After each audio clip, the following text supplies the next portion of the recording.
இன்னைக்கு கோயில் பிரசாதம் வந்து கல்கண்டு அக்காரடிசல். 1/4 டம்ளர் பச்சரிசி, 1/4 டம்ளர் பைத்த பருப்பு, வெல்லம் வந்து 1க்கு 3 பங்கு இல்ல 2 பங்கு, கண்டிப்பா 2 பங்கு எடுத்துக்கணும். இது வந்து நல்லா ஒரு கிளாஸ் அரிசி எடுத்துக்கணும், பருப்பு அரிசி சேர்ந்து 1 கிளாஸ் அப்படின்னா 4 கிளாஸ் வந்து பால் விட்டு குக்கர்ல வச்சு நல்லா விசில் விட்டு 2 விசில் விட்டு நல்லா குழைச்சிடணும். அதுக்கப்புறம் இந்த வெல்லமும் கல்கண்டையும் போட்டு பண்ணணும். நெய் அதே மாதிரி 1 கப்பு, எவ்வளோ அரிசி எடுத்துக்கணுமோ அதுக்கு 1 கப்பு நெய் எடுத்துக்கணும். நெய் வைக்கல போதில். அப்புறம் முந்திரி பாதாம் போட்டு கொஞ்சம் பச்சை கற்பூரம் குங்குமப்பூ போட்டு இது வந்து இப்போ நல்லா கலைஞ்சிட்டு பால் விட்டு வேக வைக்கிறேன். அந்த பாகு மாதிரி கட்டியாக இருந்தது, அது கரைஞ்சிருந்துல டக்குன்னு. ஆமாப்பா, யூஸ்வலாக இங்கே கட்டி உடைக்கிறதுலாம் கஷ்டம், எனக்கு சவுண்டு கேட்கும். நம்ம நல்லா வச்சு டங்கு தட்டிடலாம். குட்டி போலில் வெள்ளை கட்டி வச்சுட்டு கொஞ்சமாக தண்ணி விட்டு மைக்ரோவேவில் ஒரு 1 மினிட் இல்லை 1 மினிட் 30 செகண்ட்ஸ் வச்சு எடுத்தா ஃபுல்லாக சிரப் மாதிரி ஆகிடும். முடியும். அப்படியா? ஆயிடுச்சு. இப்போ இதுவும் ஆயிடுச்சு. கொஞ்சம் எல்லாத்தையும் ஒன்றா போட்டு கிண்டிடுறேன். ஓகே. கிரைண்டருக்கு கொஞ்சம் இதை போடுறேன். இன்னைக்கு கதை நீங்க கஜேந்திர மோட்சத்துக்கு பின்னாடி இருக்கிற பொருளை பத்தி சொல்றீங்களா? எல்லாரும் கதையா கேட்டிருப்பா, பட் அதுக்கு பின்னாடி இருக்கிற மீனிங் என்னன்னு யாருக்கும் தெரியாது, எனக்குமே தெரியாது.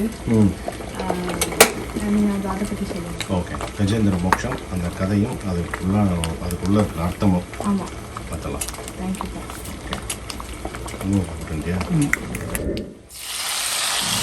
இது வந்து பச்சை கற்பூரம் பொடி பண்ணி போட்டுக்கலாம். இன்னைக்கு வந்து கல்கண்டு அக்காரடிசல். அக்காரடிசல் இல்லை, கொஞ்சம் நெய் கம்மியாக தான் விட்டுருக்கேன். ஆக்சுவலாக அந்த அக்காரடிசல் விட்டா ஆமாம், ஆக்சுவலாக அப்படின்னா ஃபுல்லாக நெய்யும் பால் தான். எல்லாமே கண்ணில் காமிக்கூடாது, ஃபுல்லாகவே பால். அதுதான் ஒரிஜினல். அதுதான் வந்து இதுலேயே பண்ணணும், பாதாம் பால்லேயே பண்ணணும். இந்த ஆண்டாள் இந்த திருப்பூர் இருக்கு இல்லையா, கூடாது இல்லையா, அன்றைக்கி நான் கண்டிப்பாக அப்படிதான் பண்ணுவேன். வச்சாலும் ரொம்ப பால் விட்டா நெய் விட்டா சாப்பிட்றதுக்கு இதுவாக இருக்குங்க. வேறு வயசானவங்க சாப்பிட்டா கஷ்டம். அதனால் அப்போ மட்டும் கொஞ்சம் இன்றைக்கெலாம் கொஞ்சம் விட்டுருக்கேன். நெய்யும் கொஞ்சம் கம்மி பண்ணியிருக்கேன். இந்த பெருமாளுக்கு நெய் சனிக்கிழமை வந்து கோவிலில் கொடுக்குறதுக்கு பண்ணிட்டுருக்கோம். இந்த பாக்ஸில் அப்படியே கோவிலுக்கு எடுத்துன்னு போடுவா, வந்து அவள் வந்து அப்படியே எடுத்துக்கலாம் இல்லையா. சாட்டர்டே கோவிலில் கொடுக்குறதுக்கு பிரசாதம் ready. Thank you Raksha. Thank you Jayashree. Sir awesome. Gajendra Moksham கதை எல்லாருக்கும் தெரியும், பட் அதுக்கு பின்னாடி இருக்கிற பொருள் நிறைய பேருக்கு தெரியாது. அது சொல்லுங்களேன்ப்பா. நீங்க பார்க்கலாமா? கஜேந்திர மோக்ஷம் கதையும் காரணமும். கதை வந்து நமக்கு தெரிஞ்ச கதை வந்து என்ன? கஜேந்திராங்கிற ஒரு யானை வந்து டெய்லி பெருமாளுக்கு வந்து தாமரைப்பூ குளத்துல இருந்து பறிச்சு எடுத்துன்னு போயிட்டு பெருமாளுக்கு சாத்துறதுக்காக பறிச்சு எடுத்துன்னு போகும். ஸோ அதே மாதிரி ஒரு நாள் வந்து குளத்துலேருந்து பறித்து எடுக்க வரும்போது இந்த முதல்ல வந்து பார்த்து கஜேந்திராவோட காலை கவ்விடும். கவினோட நாராயணா அப்படின்னு வந்து கஜேந்திரா யானை வந்து கத்தின உடனே பெருமாள் வந்து இமீடியட்டா கஜேந்திரனை வந்து முதல்ல கிட்ட இருந்து காப்பாத்தி ப்ரொடெக்ட் பண்றதுதான் கஜேந்திர மோக்ஷம் அப்படின்னு கதை. ஸோ இது வந்து ஒரு கோவில்லையும் வந்து பௌர்ணமி அன்னைக்கு, பர்டிகுலர்லி ஸ்ரீரங்கத்துலலாம் வந்து சித்ரா பௌர்ணமி அன்னைக்கு இது ஒரு பெரிய வைபவமாக நடக்கும். கஜேந்திர மோக்ஷம் அப்படிங்கிற கஜேந்திர மாதிரி யானை பொம்மை வந்து அது அந்த ஃபுல் இது கதையை வந்து காமிப்பான். இந்த கதை எப்படிங்கிறத கொஞ்சம் டீட்டெயிலாக பார்த்துருவோம். அதாவது இந்திரதும்யன் அப்படின்னு ஒரு ராஜா. அந்த ராஜா வந்து ரொம்ப விஷ்ணு பக்தன். ஒரு நாள் விஷ்ணு சஹஸ்ரநாமம் சொல்லியிருக்கான். விஷ்ணு சஹஸ்ரநாமம் சொல்லிட்டு இருக்கும்போது அவனுக்கு வந்து விஷ்ணு சஹஸ்ரநாமம் ஆரம்பித்தான்னா முடிகிற வரைக்கும் அவன் வந்து எதுவும் பண்ண மாட்டான், முடிச்சுட்டு தான் இருந்திருப்பான். அப்படி பண்ணிட்டு இருக்கும் போது ஒரு சமயம் முனிவர் வந்துட்டார். ஒரு முனிவர் வந்து இவன் கூட பேசணும்னு வந்திருக்கார். இவன் விஷ்ணு சஹஸ்ரநாமம் சொல்லிட்டு இருக்கான். அந்த முனிவரை பார்த்து இவன் வந்து விஷ்ணு சஹஸ்ரநாமம் சொல்லிட்டு தலையில் வந்து அசைச்சு அவருக்கு பதில் சொல்லியிருக்கான். அவர் ஏதோ கேட்டதுக்கு தலையாலே பதில் சொல்லியிருக்கான். மனசில் வந்து விஷ்ணு சஹஸ்ரநாமம் ஓடிட்டு இருக்கு. அப்போ அந்த முனிவருக்கு போகணும், நான் என்னை பார்த்து நீ வந்து பேசாமல் தலையை அசைச்சு நீ வந்து பதில் சொன்னனால நீ அடுத்த ஜென்மத்தில் வந்து யானையாக பிறக்கணும் அப்படின்னு சொல்லிடுவான். அந்த இந்திரதும்யனுக்கு அந்த சாபம் உண்டு. அதே மாதிரி இன்னொரு பக்கம் வந்து ஒரு பெரிய கந்தர்வன்னா தெரியுங்க, கந்தர்வ லோகம் அப்படின்னு சொல்லுவாங்க. கந்தர்வ லோகம் ஆண் பெண் எல்லாருமே அழகாக இருப்பாங்க. அந்த கந்தர்வன் ஒருத்தன் வந்து ஒரு முனிவர் வந்து நதியில் குளிச்சுட்டு இருக்கும்போது வேணும்னே அந்த முனிவரை பயமுறுத்துறதுக்காக காலை இழுத்து விட்டுருவோம். அப்போ அப்போ அவன் அந்த கந்தர்வனை சொல்லுவார், அடுத்த ஜென்மத்தில் நீ முதலையா பிறப்ப அப்படின்னு சொல்லிடுவார். இதான் அந்த கஜேந்திரனுக்கு அந்த யானைக்கும் முதலைக்கும் உள்ள ப்ரீவியஸ் பேர்ட்ஸ் ஹிஸ்ட்ரி. ஒரு வனத்தில் வந்து அந்த யானைகளோட தலைவன் வந்து இந்த இந்திரதுமினன் போன ஜென்மாவில் இருந்தவன். அந்த யானை கூட்டத்துக்கு தலைவனாக இருக்கான். அவன் பேர் வந்து கஜேந்திரன். வருண பகவான் வந்து ஒரு திரிகூட மலையில் ஒரு அழகான ஒரு வனம் அமைச்சிருப்பார். அந்த வனத்தில் யானை கூட்டத்தோட இந்த கஜேந்திர யானை தலைமை தாங்கி தினமும் அப்படி போயிட்டே இருக்கும். அங்கே போயிட்டே இருக்கும்போது பெருமாளுக்கு அங்கே அழகாக இந்த மாலையெல்லாம் பூவெலாம் இருக்கும். பூவை சும்மா பறித்து வச்சு இப்படி போயிட்டே இருக்கும். ஒரு நாள் என்ன இருக்குது, அந்த வனத்தில் ஒரு மரத்துலேருந்து வந்த பூ வந்து ஒரு நதிக்கரை ஓரமாக வாழ்ந்துருக்கு. இந்த கஜேந்திரன் வந்து அந்த பூவை எடுக்கிறதுக்காக தண்ணியில் காலை வச்சிடும். அப்போது அந்த முதலை வந்து கவ்விடும், விடவே விடாது. இந்த முதலை கூட வந்த யானைகள்லாம் இதை வந்து இழுக்கும், இந்த கரைக்கு இழுக்கும். முதல்ல அந்த பக்கம் தண்ணிக்குள்ளே இழுக்கும். போராடும் இந்த யானை. இந்த பக்கம் யானையை இந்த முதலையை தள்ளி பார்க்கும். அங்கே இருக்கிற யானைகள்கிட்ட சொல்லும், நன்னா இழுங்க வேண்டியன்னு. இழுத்து பார்ப்பா, ஒன்றுமே முடியாது. இந்த போராட்டம் வந்து எத்தனை வருஷம் நடந்தது தெரியுமா? 1000 வருஷம். ஆமாம். போராட்டத்தோட முடிவில் இந்த யானைகள்லாம் கரையில் இந்த யானைகள்லாம் கை விட்டுடும், முடியாது. இந்த யானைக்கு கால்லாம் வந்து ஆல்மோஸ்ட் போகிற நிலைமை சுச்சுவேஷன். இதனால் சக்தி எல்லாம் போயிடும். அந்த முதலையை தள்ளுறதுக்கு உடம்புல தெம்பு இருக்காது.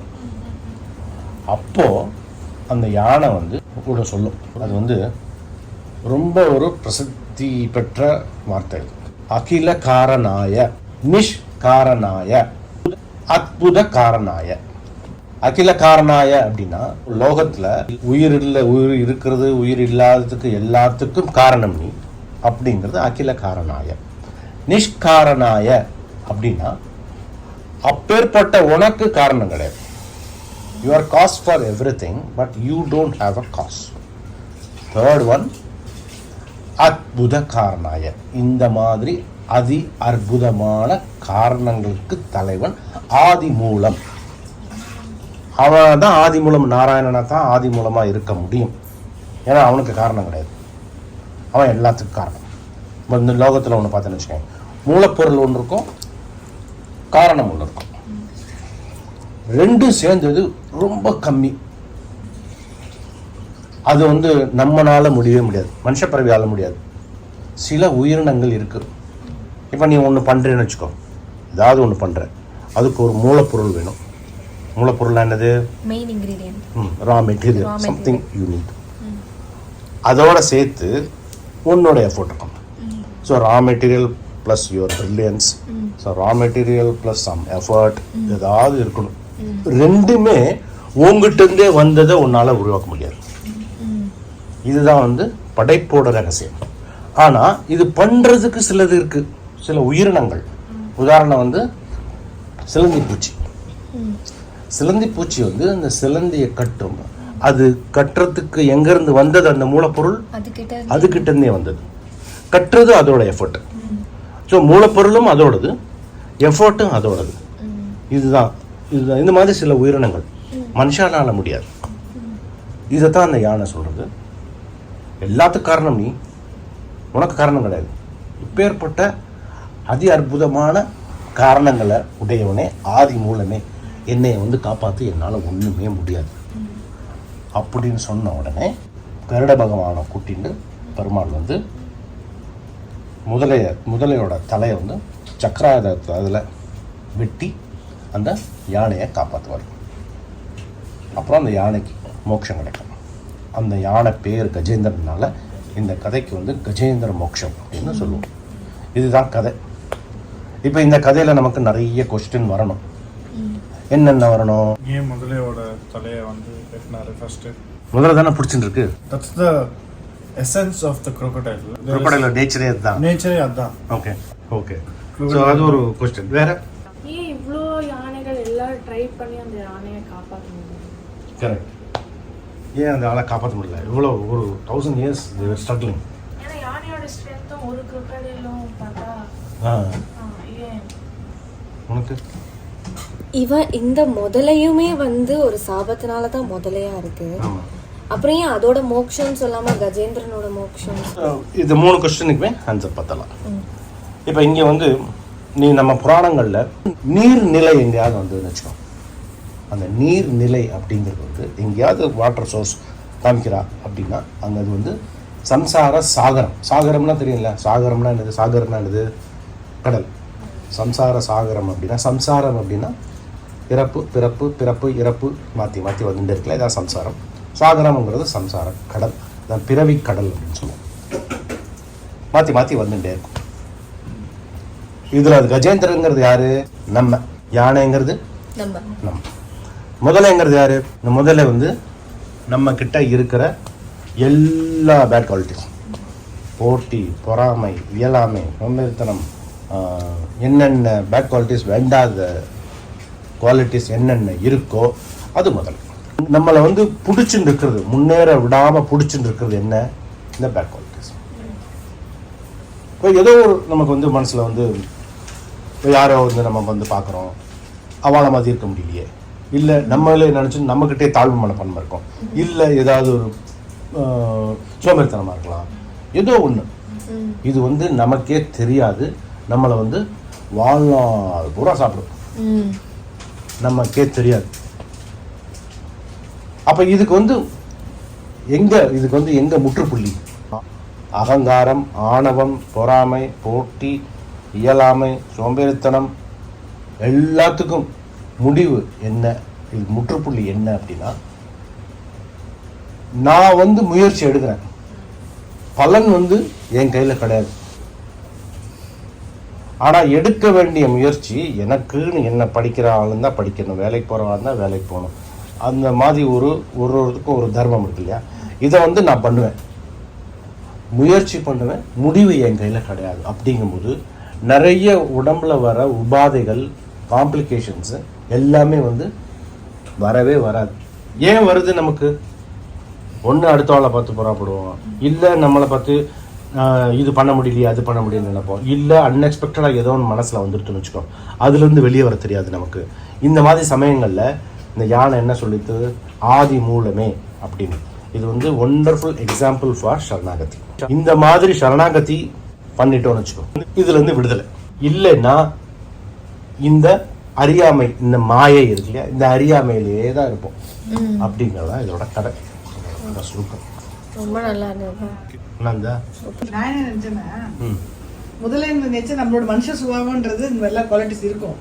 கொஞ்சம் புத்தியை கொஞ்சம் நம்ம யூஸ் பண்ணிட்டு நம்ம வந்து இதுவே பெருமாள்கிட்ட போயிட்டு பண்ணும்போது நம்மளோட நார்மல் வரும். முதலோட புத்தி யானை எப்படி அதோட ஈட்டிங் தான். அதே மாதிரி மனுஷனுக்கு வந்து யோசிக்கும் போது, படுத்த வேலை பார்க்கும்போது எல்லாமே வரும், எல்லா குவாலிட்டிஸ் வரும். நம்ம அதுலேருந்து மீண்டு வர்றது தான் நமக்கு வந்து பெருமாள். அதே தான் வந்து பிரகலாதன் கதையும் இதே தான். நரசிம்மர் வந்து திடீர்னு பிரகலாதன் கூப்பிட்டான், எங்கே தூணிலும் இருப்பார் துரும்பிலும் இருப்பார்னு சொல்லும்போது தூண்லேருந்து வந்தான். இந்த கதையில் இரண்யகசிபு அப்படிங்கிறது வந்து பிரகலாதனுடைய அப்பா, அசுரன். இந்த இரண்யகசிபுங்கிறதுக்கு அர்த்தம் என்ன தெரியுமா? இந்த வார்த்தைக்கு அர்த்தம் இரண்யகசிபு அப்படிங்கிற வார்த்தைக்கு அர்த்தம் வந்து பட்டால் ஆன இல்லை தங்கத்தால் ஆன ஆடையை உடுத்தியவன் அப்படிங்கிறது பொருள். இப்போ இவன் வந்து பெரிய அசுரன், பெரிய ராஜா, அந்த தேசத்துக்கே ராஜா. அவன் வந்து பட்டில் ஆடை உடுத்தாமல் நம்மளை மாதிரியாக உடுத்திருக்க போகிறான். ஸோ அப்படின்னா வேறு ஏதோ மீனிங் இருக்குது. எதுக்காக அவன் வந்து அவ்வளோ ஸ்பெசிஃபை பண்ணணும்? பட்டால் ஆடையை உடுத்தியவன் அப்படின்னா நம்மளாம் இருக்கோம் இல்லையா, உள்ள என்ன இருக்குது? அழகான பெருமாள் கொடுத்த ஜீவாத்மா இருக்கு. அதுக்கு மேலே என்ன உடுத்தின்னு இருக்கோம்? அதுக்கு மேலே என்ன வச்சுட்டு இருக்கோம்? ஆத்மாவுக்கு மேலே உள்ள வந்து பெருமாள் கொடுத்த உயிர் அழகாக இருக்குது. அதுக்கு மேலே என்ன வச்சுட்டு இருக்கோம்? All unwanted stuff. நம்ம அவன் கொடுக்கும்போது இருந்த மாதிரியா நம்ம வச்சுக்கிறோம்? இல்லையா? அது வந்து சேர்த்தது வந்து எவ்வளோ இருக்கும். அதை தான் ராமனுக்கு வந்து ஒரு தலை, ராவணனுக்கு 10 தலைன்போம். ஏன் அப்படின்னா ஆல் அன்வான்ட் திங்ஸ். அவன் உள்ளே கொடுத்தது சின்னதை ஒரே ஒரு இடத்துல இங்கே ஓரமாக உட்காந்துருக்கு. ஆனால் அதுக்கு மேலே கவர் பண்ணது எல்லாமே வந்து நம்மளாக கிரியேட் பண்ணது தேவையில்லாத விஷயங்கள். அந்த தேவையில்லாத விஷயங்கள் தான் இரண்ய கசிபு அப்படிங்கிறது. அவனுக்கு அந்த இடத்துல அந்த கதையில் என்ன இருந்தது? ஆணவம் இருந்தது, திமிர் இருந்தது. நான் தான் என்னை தான் நீ சேவிக்கணும், நாராயணன் சேவிக்கக்கூடாதுன்னு. அந்த இரண்ய கசிப்புக்கு அர்த்தம் வந்து அதே மாதிரி இந்த கதையில் வந்து கஜேந்திரனுக்கும் 500-600 வருஷமாக போராடிட்டு இருந்தான், என்னால் முடியும் அப்படின்னு. நமக்கு முயற்சி எடுக்கணும். அது தவிர எல்லாத்துக்கும் காரணம் வந்து பெருமாள் அப்படின்னு நம்ம புரிஞ்சுக்கணும். புரிஞ்சுட்டோம்னா லைஃப் வந்து நிம்மதியாக பீஸ்ஃபுல்லாக இருக்கும். இதுதான் பொருள். ஓகே, சூப்பராக இருந்தது. Okay, thank you.